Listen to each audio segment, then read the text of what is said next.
Up to 5 rioters are reportedly killed in Kiev, with 2 police fatalities in the deadliest wave of violence to hit the Ukrainian capital since the recent unrest.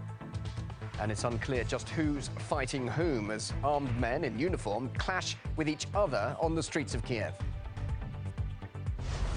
Other news this hour, the Kansas House of Representatives approves legislation that would legalize the discrimination of gays on the grounds of people's religious beliefs. And top EU officials are calling for the creation of a United States of Europe. That's despite steadily increasing unemployment and a rise of the ultra-right parties across the bloc. Our top stories this hour.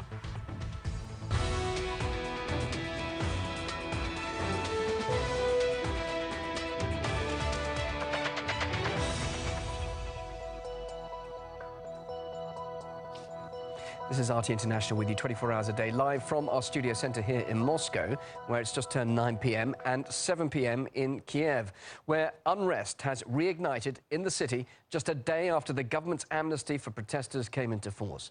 Rioters clash with police on the streets of the Ukrainian capital, with reports of fatalities on both sides.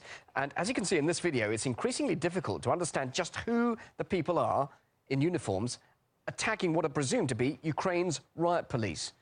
And in this video, we can show you just what means are being used against the authorities. Here you can clearly see camouflaged men with real guns.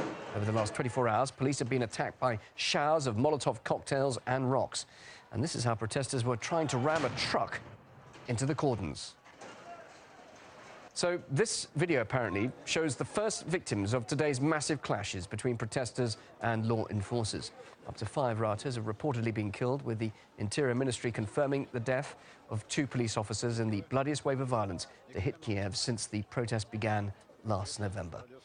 Well, let's get the latest now from RT's Irina Galushko. So, Irina, tell us more about what is happening there in Kiev. Well, what we are seeing are increasingly violent riots breaking out on the streets, who are perpetuated by the rioters who are on the side of the Ukrainian opposition. They have started out by marching towards the country's parliament earlier in the day. That quickly spiraled out of control, with tires burning, people attacking, assaulting the police, running in every single direction. Then there were also reports of rioters storming the headquarters of the Ukrainian ruling party of the regions. They have set fire to that building. A body actually was found there after the firefighters have put the flame out. The body belonged to one of the maintenance workers who apparently didn't have enough time to get out of the building. At the same time, some of the right-wing groups are encouraging people who own live ammunition, who are owning firearms, to come to the central square in Kiev, the Independence Square, because they are saying an assault by police is imminent and should happen within next couple of hours. And in fact, the police are saying that they are calling on the rioters to come down and stop all violence or assault on the police. That deadline actually ran out last hour, about an hour ago, and afterwards the police are saying that the government is more than likely to retaliate quite heavy-handedly in order to put the end to the violence that is taking over streets in Kiev. Irina, thanks very much indeed for that live update. RT's Irina Galushko. Now, this is live footage from Kiev, where the anti-government demonstrations continue. It's just past 7 in the evening there, and in some areas, activists reportedly armed with live ammunition clash with police. Well, Peter Kirkham, he's a former policeman and policing services consultant in the UK. He says that some protesters are acting in a worryingly brutal way. I think the footage of the police officer being attacked by the protesters raises a number of questions. I'm not sure whether the full facts of where the officer was deployed or what duties he was deployed on are known yet. My observation would be that he appeared to be in an ordinary sort of street patrol uniform as opposed to a public order uniform.